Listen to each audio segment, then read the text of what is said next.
Hey everyone, it's Ben. Hope everyone's doing okay and the year's starting out good for them. Today I wanted to do a video just sort of backing up what I said in the last video I did. The last one I did where I said Happy New Year to everybody. And I wanted to focus on a film that to me is probably one of the most important films, if not the most important film in my life, and has been since I was a little kid. This is before Norman Bates, this is before Friday the 13th and Michael Myers, and it's like all these films that are so important to me now. This one is the one that started me into liking scary things, and the movie is Salem's Lot. This movie, first time I saw this movie was when it first aired on CBS as a miniseries back in the 70s, late 70s, 79.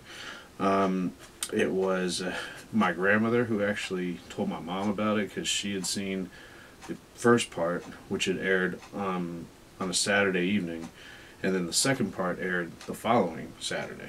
So she told us to watch it, knowing that I liked scary things. I was really big into the holiday, Halloween. I liked to dress up and I liked monsters and things like that. And for some reason, they thought my little 5-year-old self could handle this movie, even though it scared my grandmother.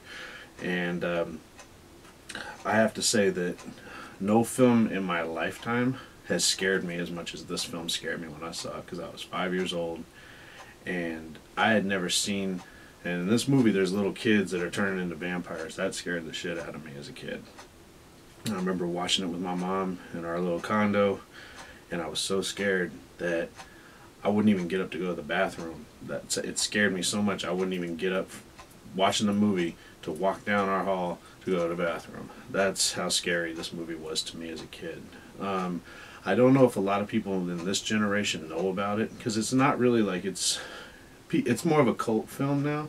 I mean, obviously it was directed by Tobe Hooper, who had done Texas Chainsaw Massacre and really well known for that, but they don't talk about this film that much. They talk about the films that he did, like the Chainsaw movies and Poltergeist, and even the Funhouse gets more recognition than this film, and I think this film surpasses all of those in my opinion, because this is just the best vampire movie in my opinion, because it has so much atmosphere to it. And for a made-for-TV movie before cable, and I mean, they couldn't do a lot of stuff in this, so it was all about setting up the tension and the music, and everything in it is just so well done for a made-for-TV movie. And the performances are great in it. I mean, just to give you a little overview of the film, what it deals with is it deals with a writer whose name is Ben Mears. Ben, awesome. And he comes back to his hometown of Salem's Lot, where he grew up, after a personal tragedy, and decides to write a book about this haunted house in the town, or the house of the Marston house, which is, there's like folklore about it. And his aunt actually worked at the house when he was a little boy, and he's just infatuated with it. He's completely, he's just in awe of the house, and he knows that there's something evil about it. And what he comes to find out is that a man named Straker, who's played by James Mason, has bought the property and also bought a small business in town and turned it into an antique store, and him and his silent partner Kurt Barlow have this little business. But what people don't realize is that by Straker being welcomed into the town, is that it allowed Barlow to come into the town as well and take advantage of the pure blood community and pretty much turn the town into vampires. I mean, it's no holds barred. This isn't Twilight we're talking about here. This is like the scary vampire stuff that I grew up on, that I miss.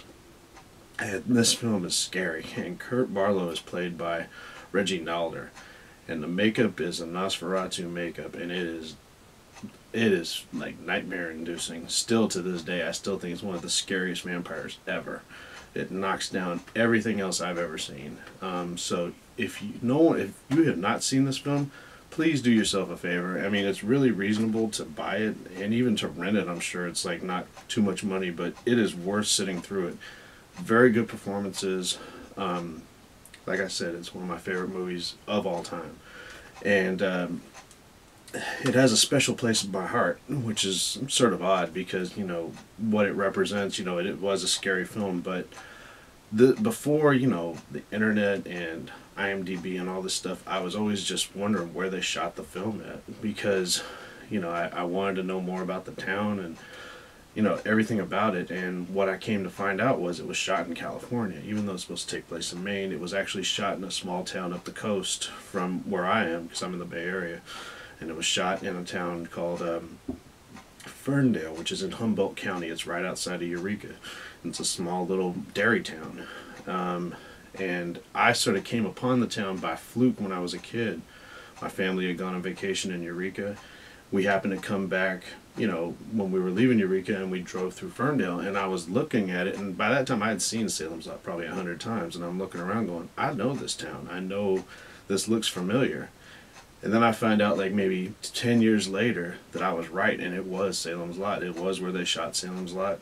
And I had found out by a magazine. I had bought an old magazine about the film, and it was just a trip to me. I was like, this is close. I could go to this town and visit it and walk around and look at all these locations. And it just so happened that when I met my wife, or when we were dating, I told her about it, and she was interested. And we ended up going there, and I ended up, in a weird way, I proposed to my wife in Salem's Lot, or Ferndale. And we even went on our honeymoon and spent our time there. We've been there like at least 5 times. So it's just amazing that that film has had so much impact in my life, and so much, the town is cool. A lot of people that live there don't know about the film that much. I even did like an interview with the newspaper there, because I was trying to get like a anniversary event going there, but townspeople weren't really that interested in it, so it kind of fell apart. But it's still a cool community to go to, and just to go and look at some of these locations, because they still look the same. So what I'm going to do now is I'm going to show you some of the stuff I have from the movie, and even some of the books that I have from the original Stephen King book.